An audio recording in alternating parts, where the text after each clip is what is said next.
সৈয়দা আশিফা পাপিয়া, আমি আপনাকে দিয়ে শুরু করি। 21শে পদক দেয়া হলো যাদেরকে আমাদের দেখে ভালো লাগলো। এখানে অনেকে পদক দেওয়া হয়েছে, এর মাঝে ফরিদা আক্তার ববিতা, তিনি অত্যন্ত জনপ্রিয় অভিনেত্রী। আয়ুব বাচ্চু, যিনি প্রয়াত আয়ুব, মানে যিনি বেঁচে নেই, তাকে মরণোত্তর সম্মাননা দেওয়া হয়েছে।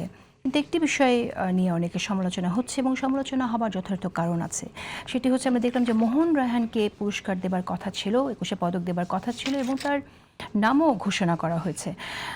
তিনি বলেছেন যে তাকে পুরস্কার নেবার জন্য এসএসএফ যে রিহার্সেল দিতে হয়, সেই রিহার্সেলও তাকে দেওয়া হয়েছে, কিন্তু এরপরে তাকে আর পুরস্কারটি উঠিয়ে দেওয়া হয়নি।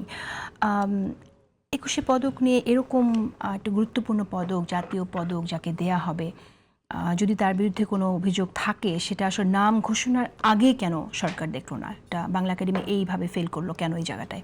এরকম এখানে আমার সুস্পষ্ট বক্তব্য হচ্ছে যে বাংলা একাডেমি হচ্ছে তাকে রিহার্সেল দিয়েছে এবং বাংলা একাডেমি ইনফর্ম করেছে।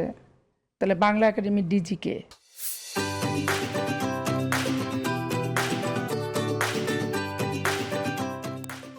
এটা তো ডিজি অফিসিয়াল যে ব্যাপার, এটা তাকে প্রথম জবাবদিহি করতে হবে। কিন্তু সরকার তো ডিজির দিকে তাকিয়ে শুধু এটা সরকারের এককভাবে সরকার করেও না, এটার একটা কমিটি থাকে এবং আপনার হচ্ছে সংশ্লিষ্ট মন্ত্রণালয় এবং সংশ্লিষ্ট বিভাগ এরা মিলে একটা নাম প্রপোজাল করে, প্রস্তাব করে, সেই হিসেবে তারা করে। এই প্রশ্নের উত্তরটা আমি একজন সাধারণ মানুষ হিসেবে দেওয়াটা আমার জন্য যত ডিফিকাল্ট, তার চেয়ে সবচেয়ে সহজ এবং প্রপার জায়গায় প্রপার প্রশ্নটা করলে তারা উত্তরটা দিতে পারত।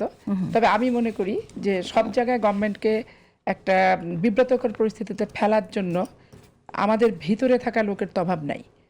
আপনি যারা নাম করেছেন, শিল্পকলা বলেন, ডিজি যেটা বাংলা একাডেমি ডিজি যিনি, তারপরে শিল্পকলা বলছে বাংলা একাডেমি ডিজি সহ টোটালি অফিসিয়ালি যারা এখানে জড়িত, সবসময় বিএনপি সরকারকে একটা তোপের মুখে পড়ুক, একটা বিতর্কে পড়ুক, এরকম ভিতরে কেউ থাকলেও থাকতে পারে।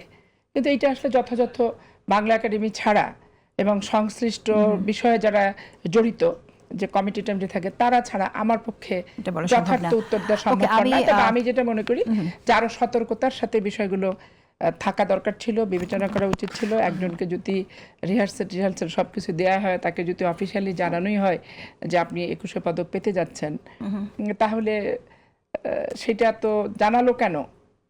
এটা কি অথরিটির বহির্ভূত হয়ে কেউ জানালো, না একটা সুন্দর পরিবেশকে নষ্ট করার জন্য এটা একটা মানে বানানো প্রস্তুতি, মানে বানানো একটা পরিবেশ তৈরি করা হলো, যে জানানো হলো সবকিছু হলো, ডাকা হলো না। তাহলে বিষয়টা আলটিমেটলি তো সরকারের গায়ে ফেলার জন্যই তো সবাই সচেষ্ট থাকবে।